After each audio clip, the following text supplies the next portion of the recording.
আমার মা আমার সামনে আসতো না, নামাজের কাপড় পইরা তারা নামাজের যায় নামাজে বসে থাকতো। এত ঢেকে ঢুকে থাকার পরেও নিজেরে এতটা ঢেকে ঢুকে রাখছে। এখনকার সন্তান আপনার কাছ থেকে কি নেবে? সন্তানের প্রধান এক্সপেকটেশন হবে, আপনার সন্তানের প্রধান অধিকার হলো আপনি নেককার একজন স্ত্রী বিবাহ করবেন। আপনার সন্তান মায়ের কাছ থেকে আমল শিখবে, ইবাদত শিখবে। 2 নাম্বার, আপনার সন্তানের অধিকার হলো সুন্দর নাম রাখবেন।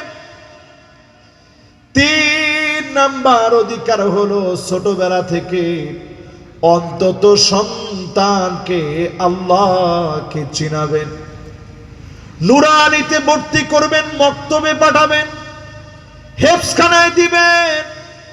অন্তত না হলেও এই মাদ্রাসার মতো মাদ্রাসায় দিন, নুরানিতে পড়ায় এই সন্তানকে আল্লাহকে চিনাবেন। একটা মানুষ যদি ছোটবেলাতে আল্লাহকে চিনে, হতে পারে যিনি শপথ দিয়ে দিবেন তিনি কে? তাহলে 1 নাম্বার, ওই মহিলার দিকে আল্লাহ তাকাবে না যে মহিলা ছেলের মতো চলে, যে ছেলে মেয়ের মতো চলে। 2 নাম্বার, আল্লাহ পাক তাকাবেন না ওই চরিত্রহীনের দিকে যে বৃদ্ধ বয়সে চরিত্র ভালো বানাতে পারে নাই। আমাদের সমাজের ভিতরে এরকম লোক আছে না নাই? এবার 3 নাম্বারে যাই, মালিকুন কাজ্জাব, মিথ্যাবাদী শাসকের দিকে আল্লাহ তাকাবেন না। লা ইউকাল্লিমুহুমুল্লাহ ওয়ালা ইউযাক্কিহিম ওয়ালা ইয়ানজুরু ইলাইহিম। মিথ্যাবাদী শাসকের দিকে আল্লাহ তাকাবেন না, কথা বলবেন না, দয়া দেখাবেন না, মায়া দেখাবেন না। যে শাসকেরা শাপলা চত্বরে মানুষ মেরে বলেছিল, আলেমরা রং মেখে ঢং করেছে, এমন মিথ্যাবাদীদের দিকে যিনি তাকাবেন না, কথা বলবেন না, দয়া দেখাবেন না, তিনি কে? আল্লাহ। মিথ্যাবাদীদের জন্য আল্লাহ যথেষ্ট হয়েছে। সুম্মা ইয়ারফাউহাল্লাহ, আল্লাহ টেনে উঠায় নিয়ে গেছে। গরম ভাত ছিল, মিথ্যাবাদীরা খেয়ে যেতে পারে না। ঠিক কিনা বলেন? মাশাআল্লাহ, এই তো মাহফিল একটু জমে উঠছে। পিছনে আপনি কি করেন বল বা জানায়? মাশাআল্লাহ, হ্যাঁ বইতুই আইছে মাশাআল্লাহ।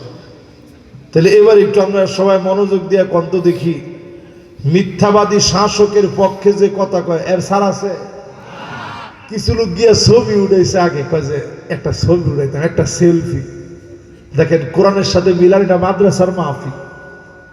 এই যে হাফিজে কোরআনরা আছে, মাদ্রাসার আসাতেজা এজামরা আছে, আপনারা মিলায় দেখেন। কোরআনুল কারীম আল্লাহ তাআলা বলছেন, ওয়ালা তারকানু ইলাল্লাযীনা যালামু ফাতামাসসাকুমুন নার।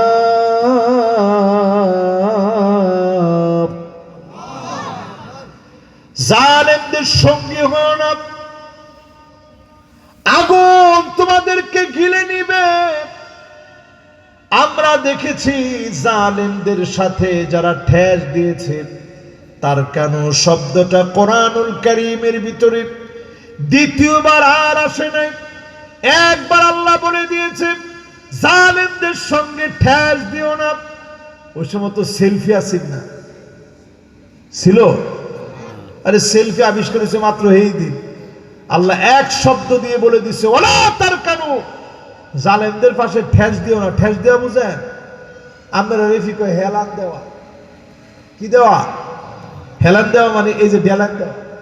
এই যে উনি বইছে, ওনার আমি কি দিছি এখন? এই যে ডেলাইন দিছি, ডেলাইন। এটারে কোরআনুল কারীমের ভাষায় আল্লাহ বলছে, ওয়ালা তারকানু, জালেমদের পাশে গিয়া ডেলাইন দিস না।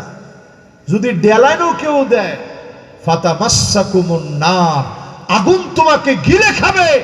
আজ আমরা দেখতে পাচ্ছি জালেমদের সহযোগীরা তারা পর্যন্ত আজকে নিস্তার পায় না। ঠিক নি